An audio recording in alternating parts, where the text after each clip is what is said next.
Good evening, I'm Jeff Lyons. It is 9 o'clock here on Friday, January the 2nd, time for the 14 First Alert Weather Show at 9 o'clock. I'm glad you're here. Hopefully you had a great New Year's celebration and you're ready to get into our first winter weekend here, which is going to look and feel a lot like it typically does in January. It's going to be cloudy and cold both Saturday and Sunday. We do have some sun breaking through both days, but not a whole lot, and therefore temperatures will likely stay in the low 40s. We do have much warmer air on the way next week, though. We're talking about low to mid 60s and maybe some more showers and thunderstorms in the mix as well. Speaking of rain, none made it into the tri-state other than just a few little patches of drizzle, and even the rain that was showing in western Tennessee has pretty well fizzled as well. The bigger picture, though, shows an ample field of clouds moving our way and maybe a few little snow showers there if they are able to make it to the ground. A lot of the composite radar returns evaporate before they make it all the way down to the surface. At any rate, we clear out by tomorrow afternoon. Northerly winds will keep the temperature in check. And then Sunday morning, we start clear, but wind up with clouds in the afternoon and evening. And again, both days highs will stay right around 40 degrees. Winds shift around to the south on Monday. That's the secret sauce that will warm us up then in a big way. 55 Monday and then lower 60s Tuesday through Friday next week. Each day will stay well above the average high-low for this time of the year, which is about 40 and 25 degrees. 33 out there now. Our wind chill makes it feel slightly cooler. We were down to 28 this morning, and we hit 37 today. Yesterday we managed 45 degrees, so you knew that probably wasn't going to last very long. Our temperature change with regard to yesterday, we are actually slightly warmer, and our degrees from that normal low, it was pretty much on target. We were about 5 degrees shy of the typical high this afternoon. The temperatures here on the calendar now showing a 10 degrees spread there in highs between yesterday and today. We've added no rain yet for 2026, so we have a dry rain gauge, and we're behind by about 12 hundredths for the month so far. Out the door tomorrow, driving, walking, running, whatever you're doing, it's going to be dry, just cold and cloudy. Temperatures will eventually find their footing in the upper 30s to around 40 during the afternoon.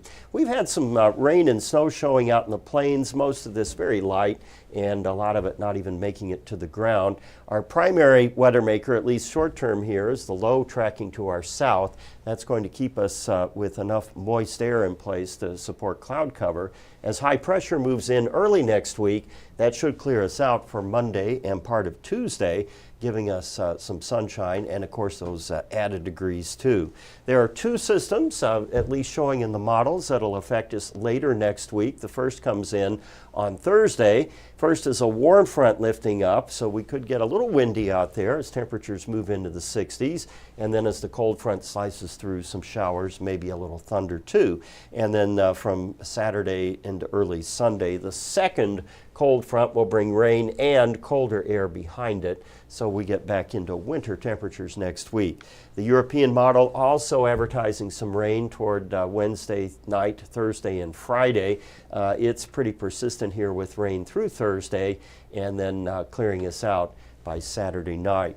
Down to 30 degrees overnight tonight and up to 41 tomorrow. We should see a little more sun than we saw today. We didn't see any today, so even a little bit will help. Next week then you see that 460s or 4 upper 50s in a row, and that is the basis here for our longer range temperature outlook, which is warmer than normal and a little bit drier than normal too, at least up through that date.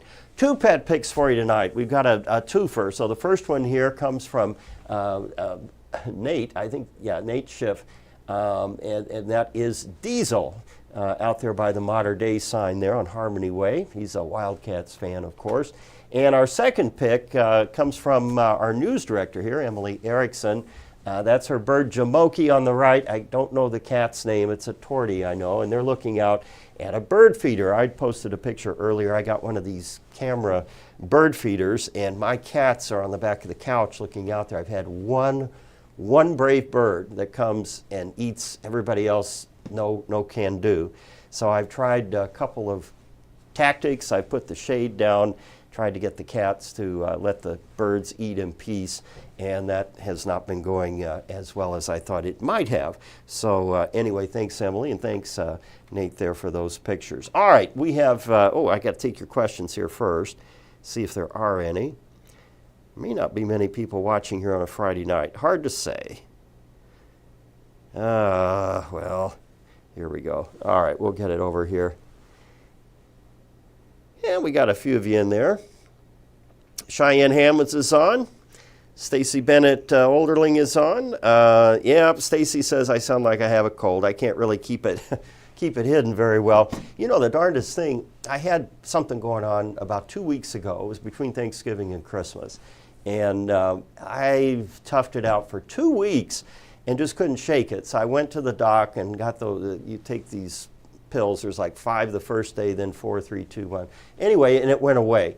Then we went, and spent time with 40 of our our favorite people in the family, and I'm sure I picked up a bug either there or someplace else, and so now everybody at my house sounds just like this. So hopefully over the weekend, a little rest will get me back to 100%, but thanks for your concern. Science Corner, we've talked about them on here before. Frostquakes are not uncommon this time of the year, especially when we have these big swings in temperature. They are caused by groundwater getting down into the soil, freezing and expanding. Remember, ice expands and causing the upper crust there of the soil then to bulge upward, and if it does so in a rapid manner, sometimes it can create a big boom like thunder or a truck passing by or a distant explosion. Oftentimes frostquakes are only heard at your house, so you'll say to the neighbor, "Did you hear that last night?" And of course they didn't, and they are very localized, but just to keep you aware, frostquakes are likely this time of the year. Tomorrow night is the full wolf moon, our first full moon of 2026. The moon will come up at 5:02 for you camera folks out there. I don't know if they still call camera people shutterbugs or not. That was what it was when I was taking pictures a long time ago. But anyway, this is the 4th supermoon of the fall-winter sequence here. And the reason that we get a supermoon, one that appears a little bit larger than the average moon up there, has to do with where the moon is in its orbit, elliptical orbit around the Earth.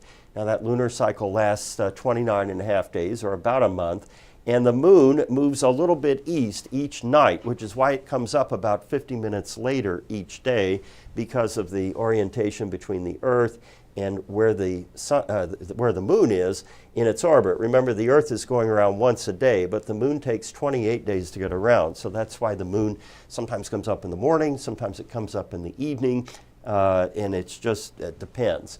Right now, or yesterday, on the 1st, we were at perigee, meaning the moon was as close as it can get to the Earth in this elliptical orbit. And so that's why the moon will look a little bit bigger right when it comes up there a little after 5 tomorrow. So check that out. Hopefully you'll be able to see it, and we'll get these clouds out of here. Well, I'm going to save the rest of my voice for 14 News at 10. I hope you have a good weekend. Please stay safe, and thanks for watching.